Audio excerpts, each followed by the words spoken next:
Hey, what's up guys, this is Rafi from Photon Picture and welcome back to very exciting video tutorial। आज हम बात करेंगे कि आप जल्दी से रोटोस्कोपिंग किस तरीके से कर सकते हैं। और जैसा कि आपको स्क्रीन के ऊपर नजर आ रहा होगा, रोटो प्लस 2 जो कि लेटेस्ट बिल्ट इन प्लगइन है आफ्टर इफेक्ट्स की रोटोस्कोपिंग के लिए, और वो जो कि बहुत ही ज़बरदस्त तरीके से अपग्रेड हुई है आफ्टर इफेक्ट्स 2020 वर्जन में।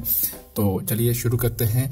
मेरे पास एक वीडियो है, इसको मैं ड्रैग करके एक नई कंपोजिशन में लेकर आता हूँ और ये वीडियो आप देख सकते हैं। इसको मैं आगे लेके जाता हूँ जहाँ से हमने इसको स्टार्ट करना है। तो चलिए मैं यहाँ से इसको लेकर आया और यहाँ से मैं अपनी इस वीडियो को ट्रिम कर लेता हूँ और कीबोर्ड के ऊपर बी को प्रेस किया और इसको आगे लेके जाते हैं। बस मुझे ये सीन जो है वो यहाँ तक चाहिए।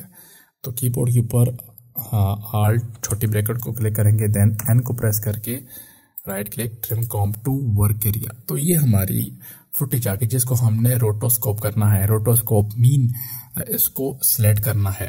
रोटोस्कोपिंग क्या होती है इसके ऊपर मैंने पूरी डिटेल से वीडियो बनाई है जो कि आप यहाँ से देख सकते हैं। उस वीडियो ट्यूटोरियल मैंने परफेक्ट रोटोस्कोपिंग के बारे में बताया कि आप किस तरीके से एडोबी आफ्टर इफेक्ट्स और मोका एई प्लगइन जो है आफ्टर इफेक्ट्स साथ आती है उसके जरिए फ्रेम बाय फ्रेम किस तरह से कर सकते हैं। लेकिन क्योंकि उसमें बहुत ज़्यादा टाइम लगता है तो आफ्टर इफेक्ट्स 2020 वर्जन में उन्होंने उसका जो अपना रोटो ब्रश टूल है उसको बहुत ही ज़बरदस्त तरीके से अपग्रेड किया है। तो चलिए इसको यूज़ करते हैं। तो सबसे पहले आप अपनी लेयर को सिलेक्ट करेंगे। यहाँ पे आपको ये रोटो ब्रश टूल नज़र आ रहा है, इसके ऊपर क्लिक करेंगे तो किसी किस्म की चेंज आपको महसूस नहीं होगी। तो उसको यूज करने के लिए आप अपनी लेयर के ऊपर डबल क्लिक करेंगे तो ये आपकी जो लेयर है वो इस तरह ओपन हो जाएगी। इस तरह नीचे आपको ये कुछ टूल्स वगैरह इस तरह से ऑप्शन इस तरह से नजर आएंगे। तो अब आपने क्या करना है, ये देख सकते हैं आपका माउस जो है वो चेंज हो चुका है ग्रीन कलर में। ये ग्रीन कलर जो है बेसिकली वो पॉइंट्स हैं, वो एरिया है जो आपने रखना है, जो आपको चाहिए। तो इसका साइज आप छोटा या बड़ा कर सकते हैं। अगर आप कंट्रोल को प्रेस करें और लेफ्ट साइड जो है माउस की इसको क्लिक करके इसको आप छोटा या बड़ा कर सकते हैं। तो मुझे इसका साइज इतना चाहिए। देन इसके बाद वो एरिया जो आपको चाहिए उसके ऊपर आप ये इस तरह से सिलेक्ट करेंगे, ग्रीन एरिया जो है वो रखा जाएगा। तो आप देख सकते हैं एडजस्ट उसने सिलेक्ट कर लिए हैं, जो रहता है एरिया उसको आप मैनुअली इस तरह से सिलेक्ट कर सकते हैं। मजे की बात यह है कि ऑटोमेटिकली ये कलर डिफरेंस की बेस के ऊपर इसको सिलेक्ट करेगा। ठीक है, आप देख सकते हैं एजेस को बड़े अच्छे से उसने सिलेक्ट किया है। मैं इन चीज़ों को सिलेक्ट कर रहा हूँ और ये यहाँ पर हम जो ब्रश है इसको थोड़ा सा छोटा कर लेते हैं। एजेस देख सकते हैं कि आप कितने अच्छे से उसको सिलेक्ट किया है। पीछे वो टर्नर नजर आ रहा है, इसको भी हम सिलेक्ट कर लेते हैं इस तरीके से।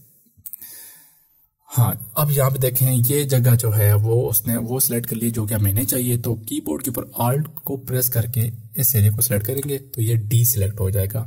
इसी तरह आपने माउस का एरिया जो है वो कम कर देना है, आल्ट प्रेस और डी सिलेक्ट कर लिया। तो ये हमारा सिलेक्शन हो गया। अब इसके बाद सिंपली आपने क्या करना है। अच्छा, दूसरी बात ये कि जब आप रोटोस्कोपिंग शुरू करें तो उसको जरूरी नहीं कि बिल्कुल शुरू से शुरू करें या एंड से शुरू करें। कभी कभार और मोस्टली टाइम यही होता है कि आप उसको मिडल से शुरू करें।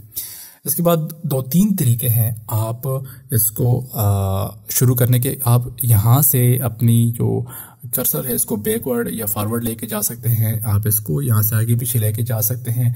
लेकिन जो मैं सजेस्ट करूँगा, थोड़ा सा टाइम आपका लगेगा लेकिन उससे आपको परफेक्शन का पता चलेगा इसकी। और वो ये है कि कीबोर्ड के ऊपर आपका पेज अप और पेज डाउन का जो बटन है वहाँ से प्रेस करेंगे तो ये आगे और पीछे जाएगा। तो ये आप देख सकते हैं कि वो बड़े अच्छे तरीके से ऑटोमेटिकली उसको ट्रेस कर रहा है। ठीक है, तो ये आप देख सकते हैं, जस्ट प्रेस करने की जरूरत है।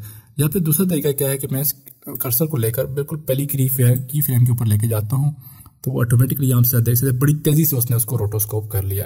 ठीक है, अगर आप अपना रोटोस्कोपिंग देखना चाहते हैं किस तरीके से किया है तो यहाँ पर 3-4 ऑप्शन नजर आ रहे हैं आपको। यहाँ से प्रेस करेंगे तो आपको जस्ट अल्फा दिखाई देगा, बाउंड्री एजेस, वो देख सकते हैं बहुत ही जबरदस्त तरीके से उसने रोटोस्कोप किया है। यहाँ से आप जो अभी आपके सामने इंटरफेरेंस था वो इस तरह आ गया है। अब यहाँ से आप बैकग्राउंड जो है आपका वो रेड हो जाएगा। यहाँ से बैकग्राउंड का कलर आप चेंज कर सकते हैं किसी भी कलर में। ठीक है, तो वो ब्लू हो गया। ठीक है, तो मैं वापस इसी पोजीशन में आऊंगा। अच्छा एक तो ये हो गया। उसके बाद आप एक और काम कर सकते हैं। अगर आपके पास बाल वगैरह हैं, यानी कि बालों की रोटोस्कोपिंग वगैरह करनी है, तो ये आपको एडजस्ट नजर आ रहे हैं, थोड़े उसमें धागे वगैरह हैं। उसके लिए आप क्या करेंगे, यहाँ पर आएंगे, लॉन्ग प्रेस करेंगे और रिफाइन एज टूल जो है इसको सेलेक्ट करेंगे और यहाँ पर आप ड्रैग करेंगे इस पोर्शन को, तो वो क्या करेगा, वो देखे उसने उसके धागे वगैरह जो हैं वो भी सिलेक्ट कर लिए हैं। ठीक है, तो वो पोर्शन आपको नजर आ रहा है, जो व्हाइट पोर्शन है वो सेव रहेगा, ब्लैक पोर्शन डिलीट कर दिया जाएगा। ठीक है, तो ये हो गया इस तरह। अब मैं इसको तकरीबन मिडल तक लेकर आता हूँ और 35 फ्रेम से उसको बड़ी जल्दी से वो ट्रेस कर रहा है, वो देख सकते हैं, और आधे से ज्यादा उसने ट्रेस कर भी ली है। वो देख सकते हैं कि ऑटोमेटिकली ट्रेस कर लिया था उसने। ठीक है, फिर आप इसको क्योंकि आगे ऐसी मूवमेंट आने वाली जो कि नया मटेरियल, नए पोर्शन बॉडी के अपीयर होंगे, तो वो मैं भी उसको डिटेक्ट ना कर सके। तो हम इसको फ्रेम बाय फ्रेम आगे लेके जाएंगे ताकि किसी किस्म की मिस्टेक जो है वो अपीयर ना हो। तो यहाँ से आप देख सकते हैं ये डंडा अपीयर हुआ है, तो मैं यहाँ से फिर से रोटो ब्रश टूल को लूंगा और इसको सिलेक्ट करके ये हो गया। तो वो जो सामने से डंडा नजर आ रहा था वो सिलेक्ट कर लिया हमने। ठीक है, तो इसीलिए फ्रेम बाय फ्रेम आप आगे जाएंगे तो इससे बहुत ज़्यादा बेहतरी आएगी, अच्छा रोटोस्कोप होगा। ठीक है, क्योंकि ऑटोमेटिकली वो आपको ट्रैक करके दे रहा है। अच्छा, तो ये आप देख सकते हैं बड़े अच्छे से ट्रैकिंग कर रहा है और ये पोर्शन हमें चाहिए। ठीक हो गया, नेक्स्ट जाएंगे। अब यहाँ पर हाथ अपीयर हो गया है, तो हाथ को भी सिलेक्ट कर लेते हैं हम इस तरह। ठीक है, और ये इस तरह फिर आगे लेके जाएंगे बस, यानी कि अब उसने हाथ को कैच कर लिया है, ऑटोमेटिकली वो उसको ट्रेस करता जाएगा। ठीक है, लेकिन ये है कि भी बिल्कुल 100% परफेक्ट नहीं है, आपकी फुटेज की क्वालिटी के ऊपर डिपेंड करता है।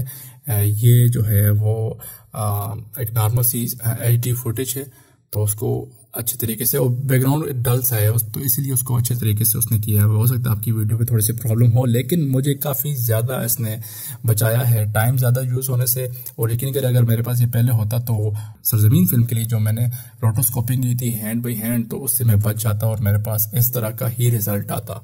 ठीक है, तो ये आप देख सकते हैं कि रोटोस्कोपिंग हो चुकी है। अच्छा, इसके बाद हम इसको बंद कर देंगे और यहाँ पर आपका अल्फा जो रिजल्ट है वो आ जाएगा। ट्रांसपेरेंसी स्विच को ऑन करेंगे, ये आपको पीछे नजर आ रहा है। ठीक है, तो हम क्या करते हैं, नीचे एक सॉलिड बना लेते हैं ग्रीन कलर की, ओके, और इसको बैकग्राउंड में रख दिया, तो आपको एजेस नजर आ रहे हैं। ठीक है, या फिर हम सिंपली क्या कर सकते हैं कि इसमें एक फिल इफेक्ट लगाएंगे, बैकग्राउंड रेड हो गया। यहाँ पर अब आएंगे अपनी लेयर के ऊपर। अच्छा, ये जो है आपकी सिस्टम को स्लो भी कर सकता है। तो यहाँ पे देखें कुछ ऑप्शन है जिनके साथ आपने छेड़छाड़ करनी है, बाकी को टच नहीं करना। फेदर अमाउंट, जो फेदर कितना होगा, तो मैं 5 की वैल्यू उसको 10 तक कर देता हूँ। ये वेरी करेंगी आपके फुटेज के हिसाब से। कंट्रास्ट, आपके एजेस पे कंट्रास्ट कितना हो, ठीक है, नॉर्मली यही ठीक है। एज शिफ्ट के वो आप कितना चाहते हैं कि एजेस जो है वो अंदर की तरफ हो या बाहर की तरफ जा रहे हो। ठीक है, और रिड्यूस चैटर क्या है कि जब आप इस तरह का कीइंग करेंगे तो मैं भी कुछ एडजस्ट शफलिंग से कर रहे हो, नाच रहे हो, नॉइज वगैरह हो, तो उसको चैटरिंग अमाउंट जो है वो कम करेगा। मैं इतना कुछ इसमें कुछ नहीं करूंगा, 0 के ऊपर लेकर आ गए। और यहाँ से मोशन ब्लर है, मोशन ब्लर, कोई फुटेज में मोशन हो रही है तो मोशन के ब्लर के ऊपर क्लिक करेंगे तो मोशन ब्लर भी आ जाएगा साथ में, और आपके पास एक परफेक्ट रोटोस्कोपिंग आ जाएगी। तो बस ये आपके पास अल्फा रिजल्ट आ गया।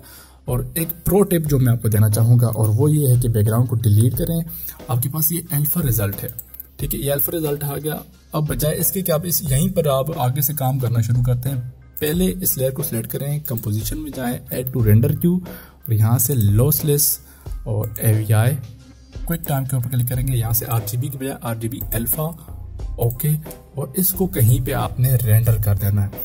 उसकी वजह यह है कि जो आप इसके साथ रेंडरिंग कर रहे हैं, काम करते रहेंगे, तो ये आपके सिस्टम को भी हैवी करता रहेगा, और बार बार रोटोस्कोप जो है, जो ये रोटो ब्रश है, वो टूल बार बार अपना एक्शन परफॉर्म करता रहेगा, तो वो स्लो कर देगा आपके काम को। तो यहाँ से आपने पहले इसको अल्फा रिजल्ट रेंडर कर लेना है, फिर आप उसी फुटेज को इम्पोर्ट कर लें और यहाँ से इस लेयर को डिलीट कर देंगे।